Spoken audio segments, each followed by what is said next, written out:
Somos un grupo de payasos con ganas de demostrarle al mundo que la risa es vida y que cada momento que te ríes estás presente disfrutando la vida. Pero mientras el estadio ruge esperando una atajada, ustedes en su cabeza están escuchando una trompeta o están tarareando una salsa. Me la pusiste difícil. Las dos son un compromiso bien grande, pero creo que me daría más nervios tapar el penal. La música tiene su parte mágica y es, por ejemplo, que te puede subir el ánimo, bajarlo, ponerte a llorar, ponerte a reír, ponerte a bailar. Eso tiene la música. La música, mi vida, mi trabajo.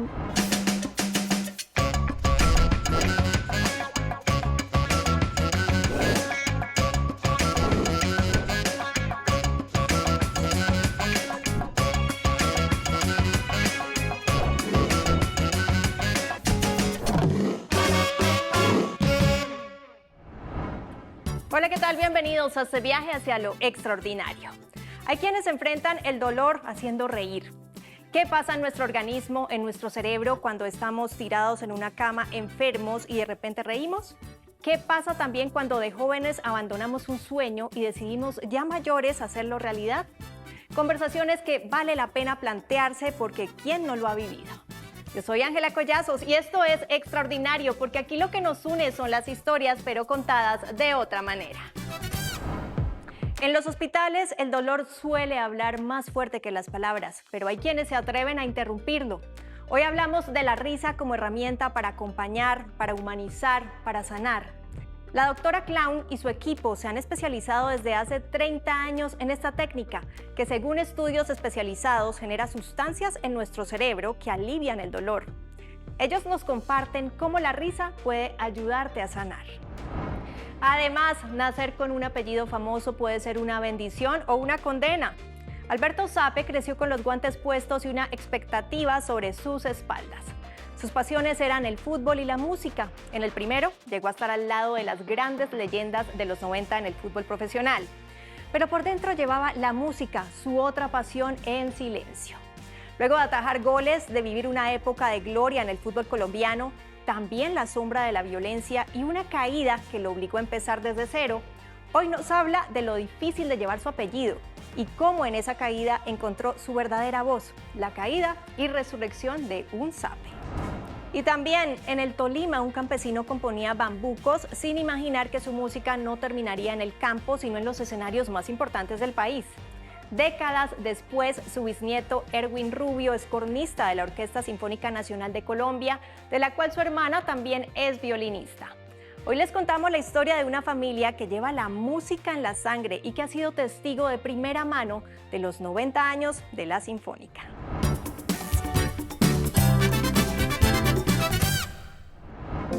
Empezamos. Decir que la risa ayuda a sanar no es solo una frase bonita. La ciencia lo ha estudiado, los médicos lo reconocen y miles de pacientes lo han sentido, es decir, es indiscutible. Desde hace casi 3 décadas, una red de artistas profesionales y voluntarios entra a hospitales de todo el país con una sola misión: devolver dignidad emocional a quienes atraviesan un padecimiento de salud. Claro, no reemplazan tratamientos, pero hacen algo que es vital: bajar la ansiedad, hacer olvidar el miedo, recordar que a pesar del diagnóstico siempre se puede volver a sonreír. ¿Cómo una risa puede cambiarlo todo? Compruébenlo ustedes mismos. Somos un grupo de payasos con ganas de demostrarle al mundo que la risa es vida y que cada momento que te ríes estás presente disfrutando la vida. La gente nos mira y ya le cambia. A veces la gente dice, un payaso, y ya esa sorpresa hace un estímulo en el cerebro maravilloso.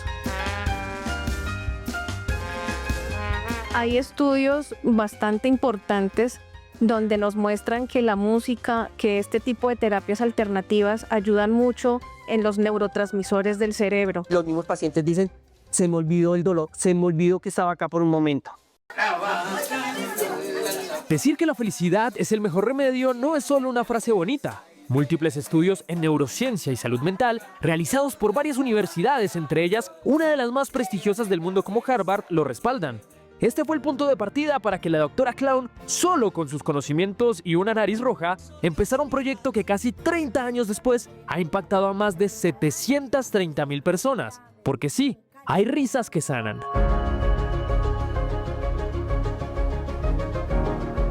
Es impactante ver una persona en ese espacio y teniendo en cuenta que hay hospitales en donde ni siquiera hay un televisor, en donde las personas están ahí quietas, mirando al techo y te ven entrar de una con un traje de payaso diciendo: hola, venimos a visitarte, ¿podemos entrar? Y ver la sorpresa de: ¿hay un payaso acá? La sorpresa de: vino a visitarme a mí. O sea, no estoy en un teatro en donde soy parte del público, sino el show es para mí, es un show personalizado.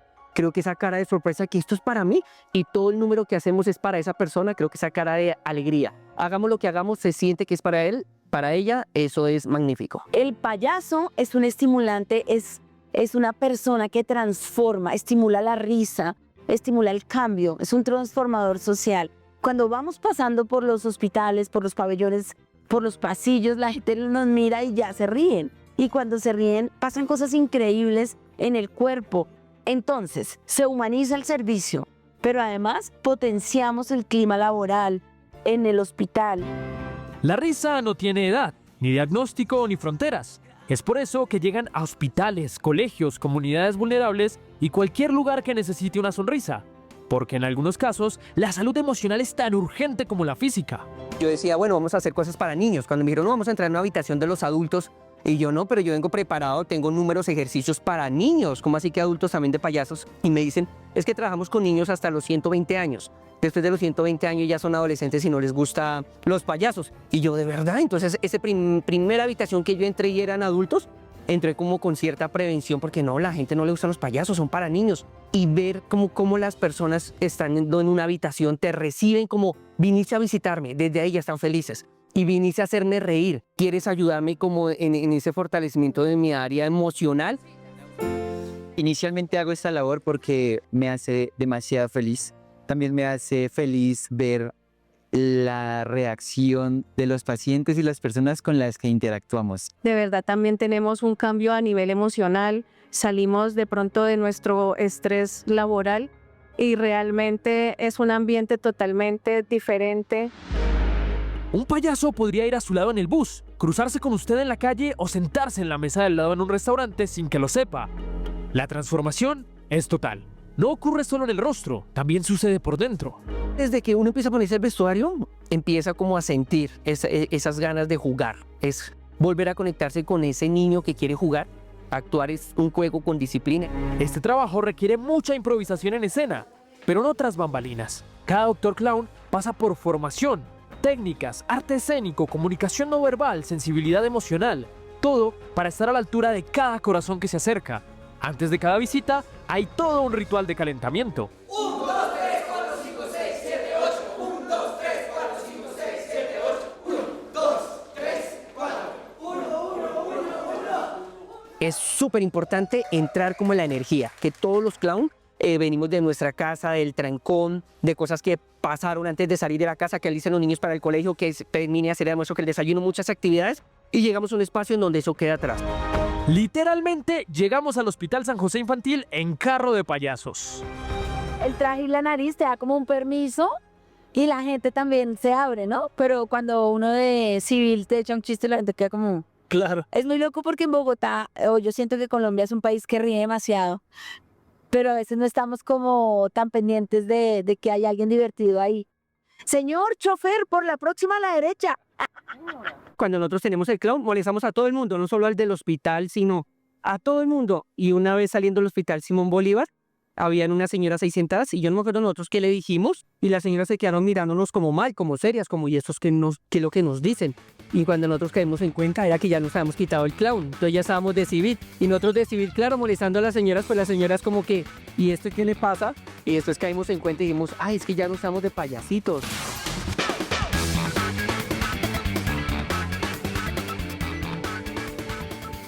En un hospital, el silencio pesa. Es un silencio cargado de preguntas. algunas más dolorosas que los propios padecimientos. Aquí el tiempo se estira. Pero todo eso cambia, aunque sea momentáneamente, cuando se asoma una nariz roja.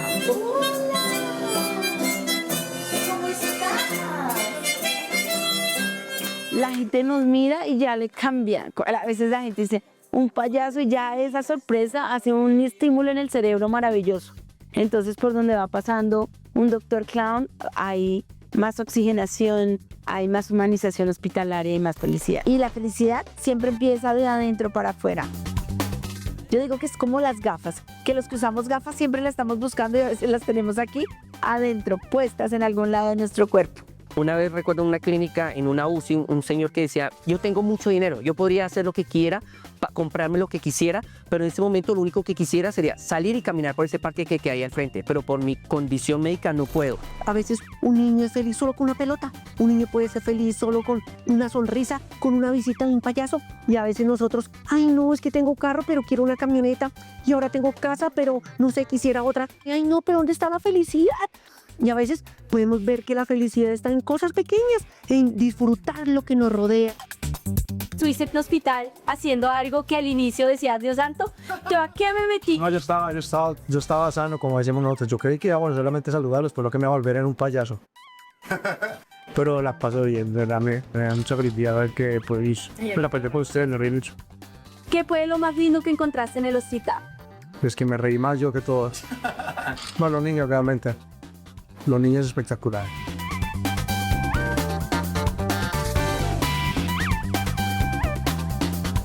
Aunque muchos pacientes necesitan una carcajada con urgencia, las primeras no siempre son fáciles de provocar. En este contexto, la risa exige una conexión humana profunda, pero una vez aparece la primera, las demás llegan en cascada. Está la risa que relaja, la que baja la ansiedad, la que eleva el ánimo y al final, esa suma poderosa que refuerza el bienestar emocional. Loti, mamá, acción. Eso es bueno porque también los niños viven otra experiencia, no están todo el tiempo como en el tema de los médicos. Vinieron todos ustedes y me dio mucha felicidad. Me parece pues una iniciativa chévere porque pues hay niños que realmente, lo digo por mi hijo que llevaba 6 días, que la verdad lo necesitaba un montón. Ya estaba muy como estresado, sí. En el momento mi mente está pensando en cómo regalarle alegría, diversión, energía, felicidad, amor. Entonces como que dejamos a un lado un poquito como lo negativo y nos enfocamos en todo lo bueno. Yo pienso que este trabajo ayuda mucho a los niños en su recuperación, les da alegría, les da otro panorama de estar en un ambiente hostil, que sabemos que los hospitales, por más que sea, es un ambiente frío, y la alegría que ustedes imparten ayuda a la recuperación de los pacientes. La terapia de la risa se hace todos los días en Colombia, sobre todo en Bogotá, en los otros ciudades una vez por semana. Es vital porque sonreír es potenciar la salud mental y emocional de los colombianos. Hay estudios bastante importantes donde nos muestran que la música, que este tipo de terapias alternativas ayudan mucho en los neurotransmisores del cerebro. ¿Qué pasa cuando hay un cambio a nivel de estos neurotransmisores? Hay una mejoría en el dolor, hay una mejoría, digamos, en la frecuencia respiratoria, en la frecuencia cardíaca.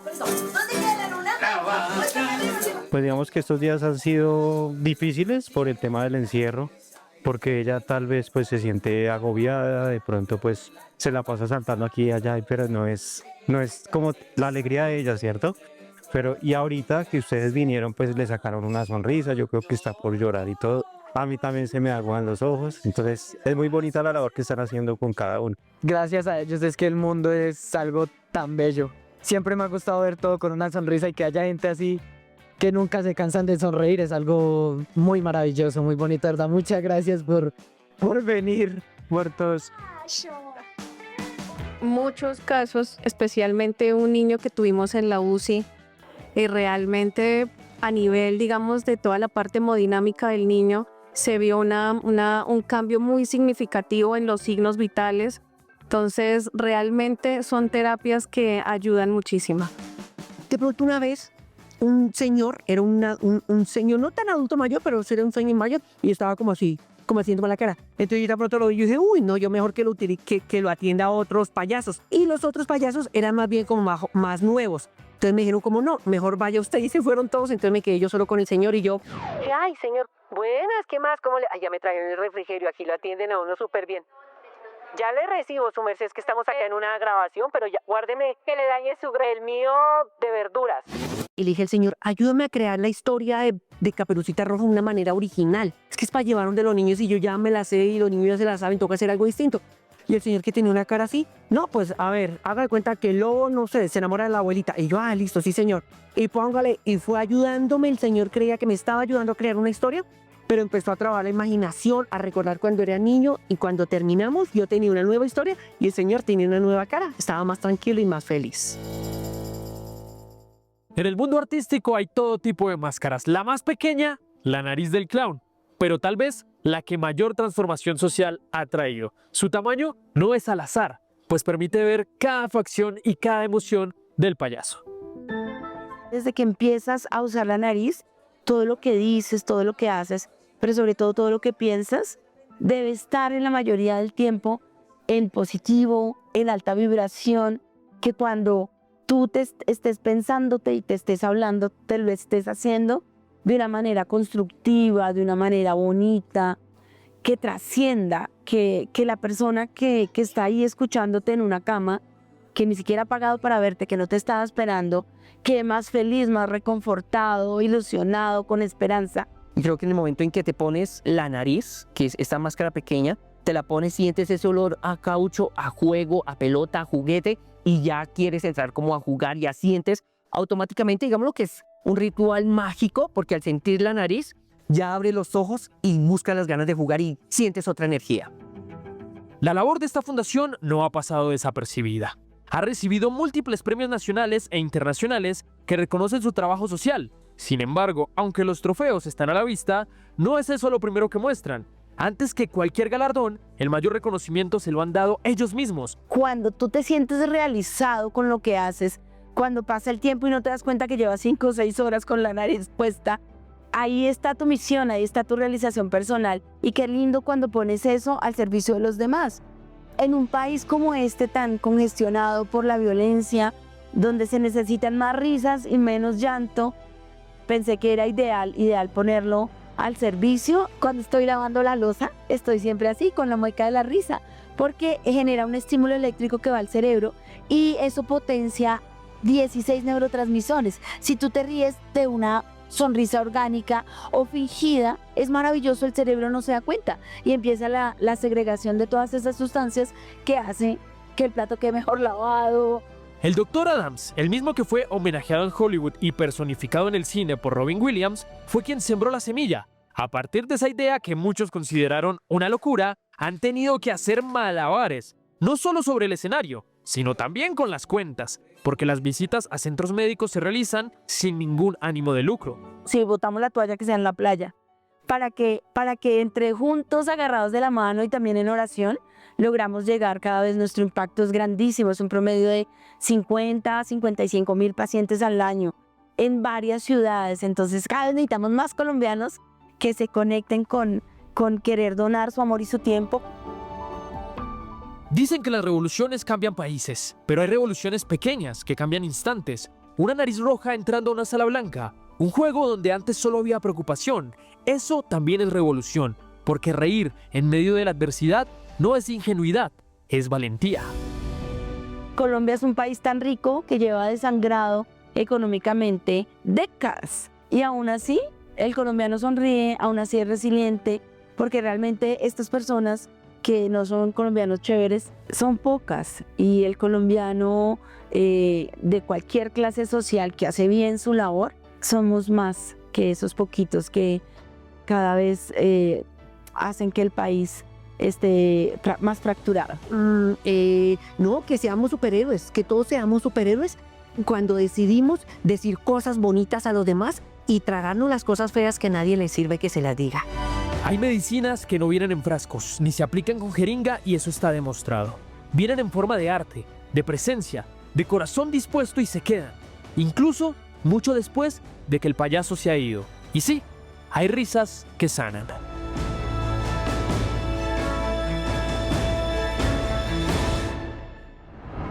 Gracias Gracias por continuar en este viaje hacia lo extraordinario. Ser Zappe en el fútbol colombiano no era solo un orgullo, era una obligación. Alberto nació marcado por un apellido que hizo historia en el arco nacional y desde muy joven entendió que fallar no era una opción.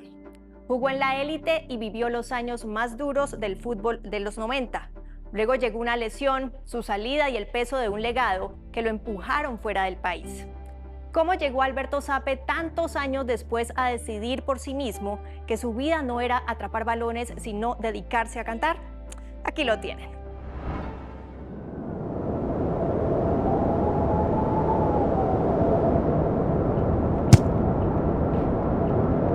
Imaginen que tienen 17 años y el mundo entero espera que sean una leyenda.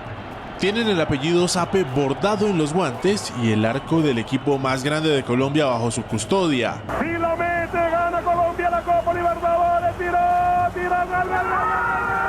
Colombia campeón de América. Colombia campeón de América. Nacional campeón de América. Colombia campeón de América. Pero mientras el estadio ruge esperando una tajada, ustedes en su cabeza están escuchando una trompeta o están tarareando una salsa. Me la pusiste difícil. Las dos son un compromiso bien grande, pero creo que me daría más nervios tapar el penal. ¿Por qué? Porque a pesar de que la música es muy exigente, el hincha vive el fútbol de una forma a veces hasta a un nivel que a veces se convierte como en algo muy delicado. Entonces, pienso que sería para mí más compromiso tapar un penal. Alberto Zappe vivió esa esquizofrenia del alma durante décadas. Atajaba por obligación, pero cantaba por supervivencia. Hoy, ese hombre que compartió camerino con los inmortales del fútbol nos revela por qué prefirió ser un migrante anónimo en España que un ídolo en su propia tierra.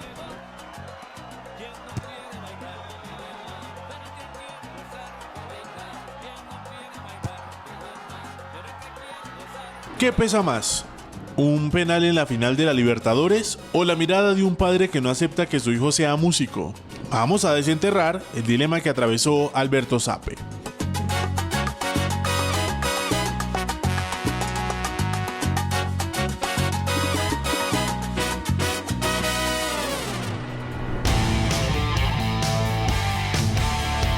Ser un Zappe en Cali o en el Nacional no era un privilegio, era una condena a la perfección.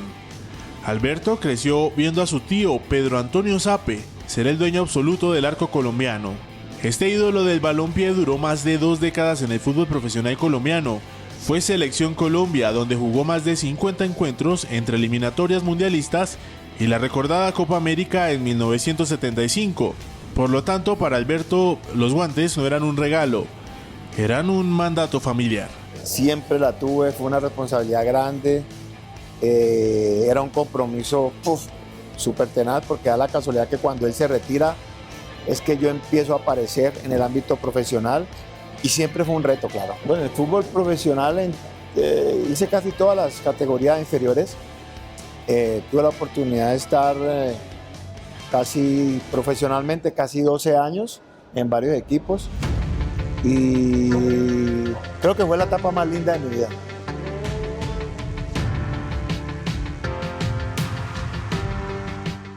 Era el sueño de joven, llegar a donde, o por lo menos alcanzar algo de nombre de ese Pedro Antonio Zappe, que en esa época pues era el dueño del arco de Colombia, como se puede decir. Bueno, mi padre ya falleció, ¿no? Pero mi padre era muy sabio. Y yo creo que si él siempre quiso que yo jugara fútbol. Aparte, son anécdotas que ven no solo ahorita del pasado. Mi tío Pedro Antonio Zappe fue arquero y le gustó por mi padre. Mi padre no pudo ser arquero porque él de pronto fue más tranquilo, le exigieron más su estudio. Mi tío fue más liberal y se la jugó y le resultó. A mi papá no, y mi papá era un gran arquero. Entonces yo pienso que él tenía como esa esperanza de que, yo no fui, mi hijo, vamos a meterlo. Y entonces él también tuvo mucho que ver en esa decisión. Pero en el barrio Limonar de Cali, el joven Alberto guardaba un secreto.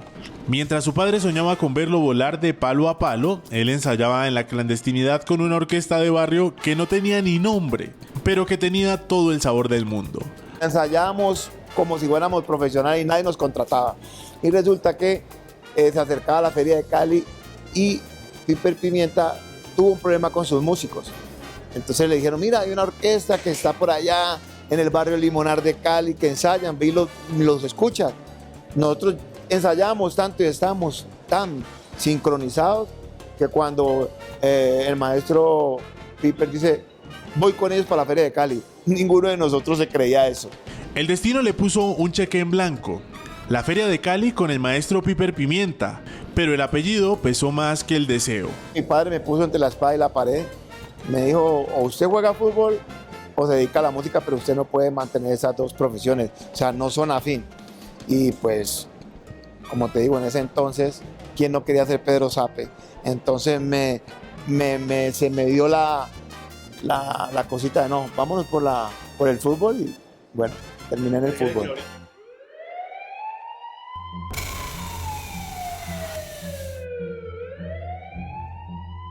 Alberto llegó al Atlético Nacional en la era dorada, pero también en la era del miedo. Compartía el pan y la sal con Andrés Escobar, con René Higuita, con el Tino Asprilla. Un equipo de ensueño en una ciudad que, por momentos, era una pesadilla. Bueno, en Nacional tuve mi época más linda, porque obviamente ahí debuté como profesional, pero también fue la parte más triste, porque pasaron muchas cosas en Medellín en esa época, y que quizás tal vez muy poca gente lo sabe, tener que irme de Medellín por problemas que habían de inseguridad.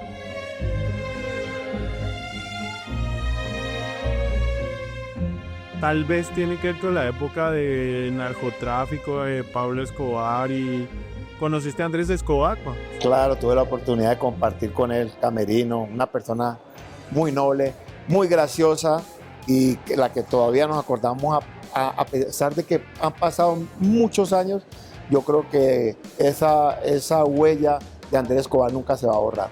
Pero hay verdades que tardan 30 años en salir. Se dijo que Alberto salió de Nacional por indisciplina. Se dijo que no tenía nivel.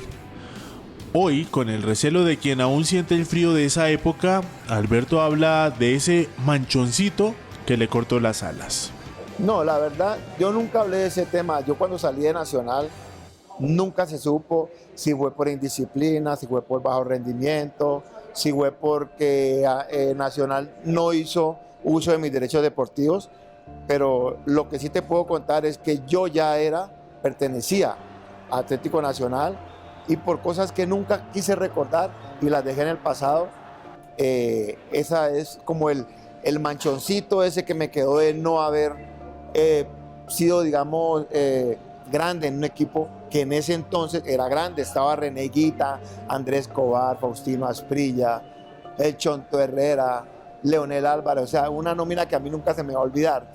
Entonces eso me marcó mucho, pero bueno, todo eso en el tiempo de Dios, y Dios siempre le pone a uno como ese en su lugar donde se merece, y tal vez no era el momento mío para figurar en el fútbol. Lo más lindo que recuerdo, obviamente, como te digo, debuté en un equipo que venía de ser campeón de Copa Libertadores, que casi el 70% de ese equipo era la Selección Colombia.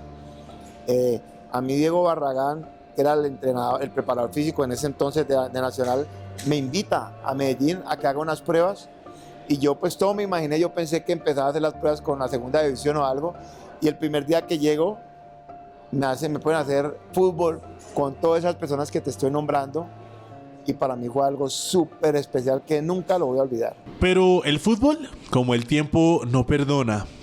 Una lesión en Estados Unidos fue el epitafio de su carrera deportiva. El arquero murió, pero el hombre aún tenía que encontrar su voz.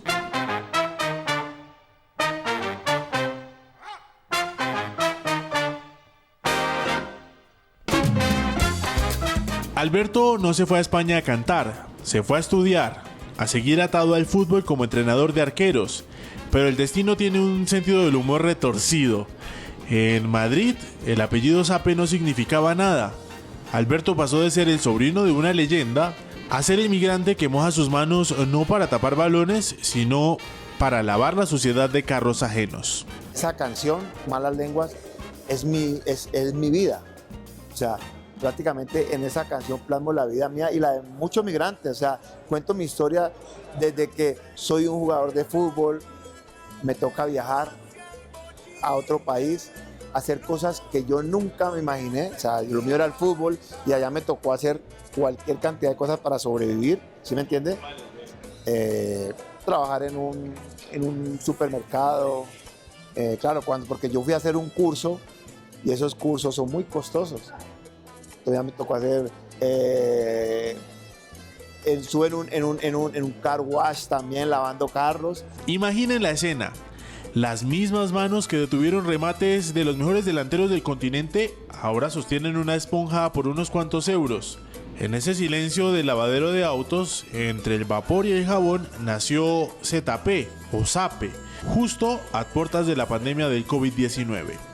Bueno, yo creo que tuvo mucho que ver la pandemia, porque en la pandemia se paraliza todo. Yo prácticamente quedo encerrado 2 años y en esos 2 años es donde yo aprovecho ese tiempo, o Dios, como pienso yo, me ilumina para que aproveche ese tiempo y me ponga a hacer algo. Es donde empiezo a componer mi primera canción, pero compongo esa canción como en desahogo para algo mío.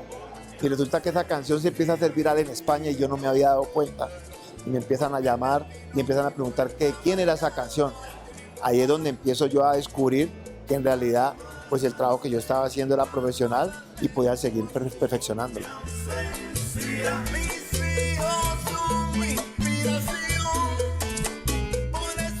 No, cuando yo me lesioné para mí fue una frustración grande porque me lesiono joven.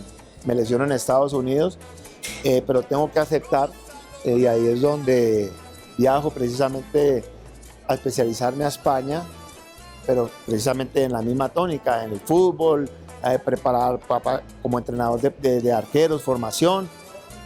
Y es en España donde la verdad la vida me cambia y resulto yo reinventándome con esa otra pasión, esa otra vocación que tenía yo, que era la música.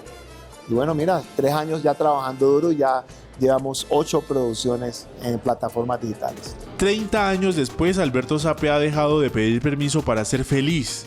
Ya no hay un arco que custodiar, ni un padre a quien impresionar, ni un tío con quien competir. Solo queda la música.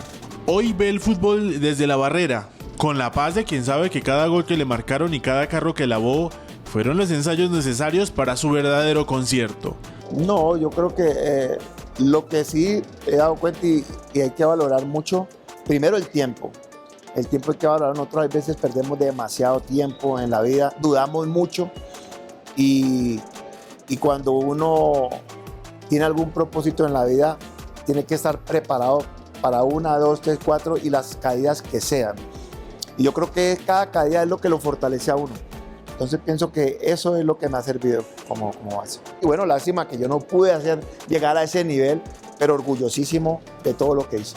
Alberto ZAPE cambió los 3 palos por un micrófono.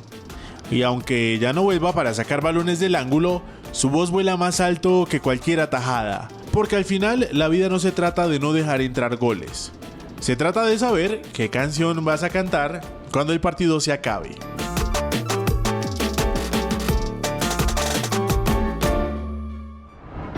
Gracias por continuar en este viaje hacia lo extraordinario.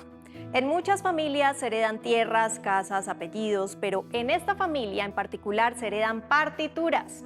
Desde un bisabuelo campesino que componía bambucos y pasillos en el Tolima, pasando por un abuelo luthier que fabricaba instrumentos y un padre que tocó en la antigua Orquesta Sinfónica de Colombia, hasta llegar a 2 hermanos que hoy tocan el corno y el violín en la misma orquesta. Hoy les contamos la musical historia de un árbol genealógico para el cual esta orquesta es más que su hogar.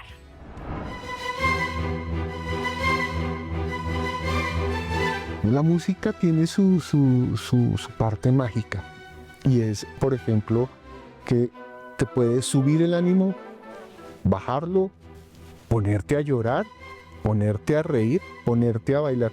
Eso tiene la música. La música, mi vida, mi trabajo, todo, o sea, Y el violín, bueno, pues mi herramienta de trabajo, mi compañero, yo creo, de vida desde muy pequeña. Para muchos, la música es una profesión. Para ellos, un lazo de sangre.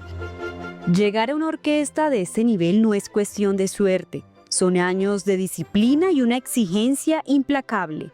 Y si hoy dos hermanos, Erwin y Lina, comparten escenario, no es casualidad. Detrás se esconde un árbol genealógico donde la música corre por las venas. La verdad es una alegría inmensa poder pertenecer a esta orquesta con tanta trayectoria, tanta historia familiar también. Más que eso, porque es lo que siempre quise, estar en orquesta, trabajar en orquesta de chiquita, como que siempre me veía ahí en los conciertos. Yo, ¿será que cuando sea grande en algún momento voy a estar allá? Sería chévere trabajar en eso. Muchas veces ni siquiera lo siento como un trabajo, porque es como me están pagando por hacer músicas, es increíble. 90 años han pasado desde que Colombia decidió que su identidad también podía contarse a través de una orquesta. Pero detrás de cada concierto hay historias que el público no alcanza a escuchar, como esta, que empieza mucho antes de que estos dos hermanos nacieran. Mi papá fue músico de la Orquesta Sinfónica de Colombia en ese entonces, también trabajó con la Banda Nacional. Entonces, pues ver a mi papá era normal, estar tocando el instrumento. Era normal ir a un concierto de música clásica a los 7, 8 años, a ver ópera a esa edad, que es difícil para un niño, y pues eso se va conectando poco a poco con el tiempo, ya uno va madurando un poco y ve que pues esa es una posibilidad de vida. La música no solamente es un hobby, sino que también es un trabajo, es una experiencia de uno mismo, de ver qué cualidades tiene para el futuro. Todo comenzó en los años 50, en el Tolima, con un bisabuelo campesino que componía bambucos y pasillos. Luego un abuelo trombonista de banda que además aprendió a reparar instrumentos. Y después un padre que tocó el corno francés.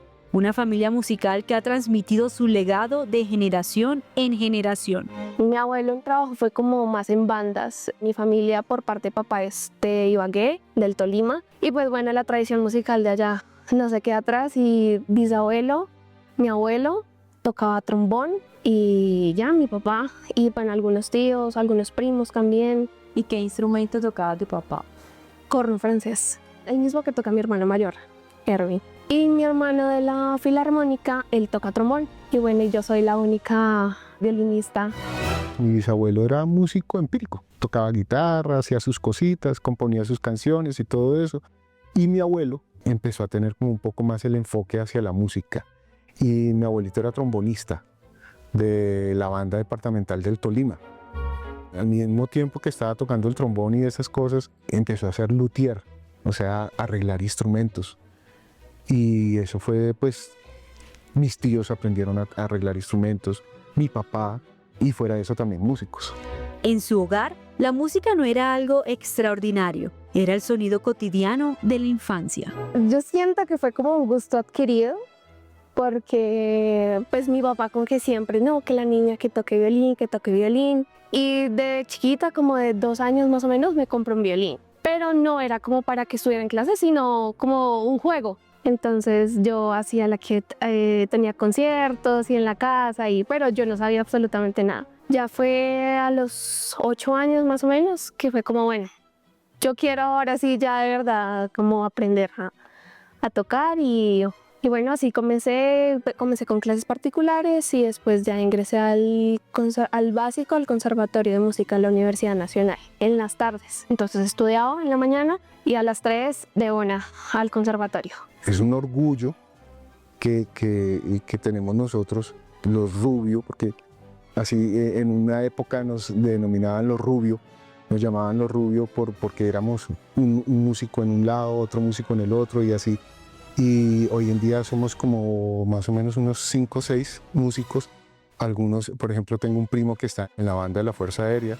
Mi hermano pertenece a la Orquesta Filarmónica de Bogotá, ya lleva yo creo casi unos 20 años tal vez. Es trombonista, Tengo otro primo que también toca corno francés en la Filarmónica. Mi hermana hace unos 3 años más o menos ingresó a la Orquesta Sinfónica Nacional y pues bueno, estar los dos es otra cosa. Convertirse en músico de orquesta no es un sueño romántico, son horas interminables de estudio, audiciones exigentes y años de formación. Pero cuando finalmente se llega a un escenario de esta categoría, todo cobra sentido. El ser músico es un trabajo en el que tú todos los días tienes que estar estudiando. O sea, tú no te puedes descuidar, tienes que estar todos los días, practica. A veces uno sale en un ensayo, entramos a las 9:30, ahí salimos a la 1 y a veces no te salió un pasaje de una obra y tú tienes que llegar a la casa y ya, dale. Es más, a veces son 11 de la noche y uno está estudiando. Todos los instrumentos necesitan dedicación y a veces le puede frustrar es eso, que no te salga un pasaje, que tú lo estudies, pero que no te salga. Y entonces empieza el karma a veces de ¿por qué cogí yo esto? Pero realmente eso es un momentico nomás. ¿Qué se siente estar ahí con tu hermano? No, pues una alegría muy grande. Yo recuerdo ese día que entré, pues fue como también recordar mucho como a mi papá, porque era algo que siempre decía como mis hijos, o sea, como el orgullo más grande es que mi hijo está en la Sinfónica, mi otro hijo está en la Orquesta Filarmónica Bogotá y yo, pues claro, todavía estaba pequeña, pero me decía, usted también va a estar en alguna de esas orquestas. Entonces tiene que estar juiciosa y yo sé que usted va a pasar y que va a estar en esa orquesta. Entonces sí, es muy lindo como que él haya dejado ese legado y que nosotros lo hayamos podido cumplir. Alfonso Rubio Olarte es el hombre que sembró esta tradición familiar. Y a pesar de que por los años hoy enfrenta una dura batalla con su memoria, la demencia ha ido borrando lentamente recuerdos, pero hay algo que sigue intacto: el orgullo de haber visto cómo la música que sembró sigue más viva que nunca en sus hijos. Sí, mi papá nos acompañó un montón, pues yo creo que más que todo mis hermanos. Iba mucho a conciertos, de chiquita me llevaba a conciertos, recuerdo en el León de Grace, de la Filarmónica, o cuando abrieron el Teatro Colón de nuevo también íbamos a conciertos de la Sinfónica. Cuando ingresé, pues ya mi papá con sus problemas de salud, pues no pudo como disfrutar un poco como esos momentos, ya yo estando en la orquesta, compartiendo en la orquesta con mi hermano, pero yo sé que él está súper orgulloso. La historia de Erwin y Lina Rubio también habla de algo más grande, de una tradición musical que ha crecido con el país, de las bandas de pueblo y las retretas en los parques, a la más grande institución cultural como es la Orquesta Sinfónica Nacional de Colombia. Y cada vez que el corno y el violín suenan, esa tradición sigue viva. La gente, cuando tú llegas y abres el estuche, sacas el instrumento, todo el mundo queda así. Y ya cuando tú lo organizas y empiezas a escucharlo y la gente se queda como a la expectativa, a ver qué suena. Y si de pronto, yo por ejemplo cuando tengo conciertos donde hay niños, entonces empiezo a calentar, a hacer mi calentamiento y empiezo a tocarle los pollitos, a tocar cositas ya de niños y todo eso. Y ya los chicos como que, sí, claro, ya empiezan a asociar. Y el instrumento tiene un sonido muy peculiar, es muy agradable. Puede tocar muy fuerte o puede tocar muy piano y es un sonido muy suave. La historia de ese instrumento es que es un instrumento que viene de cacería. En una época los mensajeros tenían un cornito chiquito y anunciaban que ya estaban llegando con los mensajes con un instrumento parecido, hacían ciertos sonidos y con eso ya sabía. Esa es como más o menos una evolución del instrumento y entonces la gente ya empieza a asociarlo. La música tiene una forma extraña de tocar a las personas. A veces ocurre en un teatro lleno, otras veces en los lugares más inesperados, como cuando una orquesta toca frente a quienes han perdido la libertad o cuando una melodía despierta recuerdos que creíamos haber olvidado. Tuvimos con un grupo de músicos la fortuna de ir a las cárceles. Digo la fortuna porque es que uno no conoce lo que le pasa a los demás hasta cuando estás en ese sitio. Y fuimos a tocar, fue en época de Navidad, y empezamos a tocar villancicos poco de cositas de la época de Navidad y llegó el momento de tocar Noche de Paz. Y tú vieras cómo esas personas, todos esos presos, todas esas personas empezaron a desarmarse, porque tú los veías y todos te miraban así, y otros así, y todos totalmente cerrados a no querer mostrar lo que es uno en realidad. Y cuando se empezó a tocar Noche de Paz y todo eso, se empezaron hasta personas llorando. Tocamos Colombia Tierra Querida y lloraban. O sea, son cosas que uno dice, es duro. Y te cuento, la energía es dura, pero la satisfacción, después uno sale y dice, wow. Una orquesta sinfónica es mucho más que un conjunto de instrumentos. Es una arquitectura sonora donde cada música ocupa un lugar preciso y donde cada historia individual termina fundiéndose en una sola armonía. Hoy la Orquesta Sinfónica Nacional de Colombia celebra 9 décadas de historia, 90 años en los que la música ha acompañado los cambios de país, ha sobrevivido a las crisis culturales y ha mantenido viva una tradición que pocos conocen desde adentro. La música yo siento que genera muchas sensaciones que pueden variar pues, en cada persona. A mí me sucedió tocando el violín. En la orquesta recuerdo mucho la Quinta Sinfonía de Tchaikovsky. Esa era una sinfonía que mi papá la ponía demasiado en la casa. Esa particularmente tiene un solo de corno en su segundo movimiento y pues cada vez que la escucho y que la he tocado me genera una tristeza, como felicidad, como qué bonito, ¿verdad? Es trabajar en esto, qué bonito es la música. Y pues tú, claro, pues uno está en la fila de violines y como la música te envuelve, es algo de verdad muy bonito como músico sentir como ese tipo de emociones y sensaciones. A lo largo de estos años de tradición sinfónica, la música orquestal en Colombia ha compartido escenario con figuras de talla mundial como Igor Stravinsky, Gustavo Dudamel, Hilary Hahn, Andrea Bocelli, Juan Diego Flores y José Carreras. Hoy la institución continúa ese legado, manteniendo un compromiso activo con la creación musical colombiana y el diálogo con las músicas populares y tradicionales, un trabajo que también ha sido reconocido con premios como el Latin Grammy Awards, obtenido junto a Fonseca en 2014 y el grupo Nietzsche en 2023. La orquesta sinfónica tiene varios caminos. Uno de estos caminos es mostrar a la gente, al público, la música, la diversidad de música, la cantidad de ritmos, hacer las fusiones, porque hemos hecho muchas fusiones con grupos de salsa, carranga y todas esas cosas que se pueden hacer. La música se puede hacer con diferentes ritmos, diferentes personas, respetando siempre lo que uno quiere hacer. Y ese es uno de los caminos de la sinfónica. El otro camino que tiene la sinfónica es la parte de educación. Cuando nosotros vamos, por ejemplo, hemos ido al Chocó. Yo estuve en una cosa que me quedó siempre marcado y que nunca lo cambio, ir a un pueblito en Nariño que se llamaba Aldana, a 3.000 algo metros de altura. Y un frío total. Desde que llegamos era frío. Yo nunca me quité el gabán que llevaba ni nada de eso. Y ver niños con unos talentos impresionantes tocando corno, con unos cornitos a veces un poco ya pues destruidos de alguna, le faltaba una cosita o algo y uno trataba de arreglarle los instrumentos en ese momentico, pero ver el talento que tenían esos chicos, yo decía, no puede ser, o sea, y yo poder llegar a ellos gracias a la Orquesta Sinfónica, al Ministerio de Cultura, a la profesión, a todas estas cosas, poder llegar yo a un sitio de esos que nunca había pensado que iba a estar a 3.000 metros en un pueblito que se llama Aldana y estar ahí tocando con ellos y haciendo música y mostrándoles qué se podía hacer con el instrumento y todo eso y ver el talento que tienen. No hay comparación.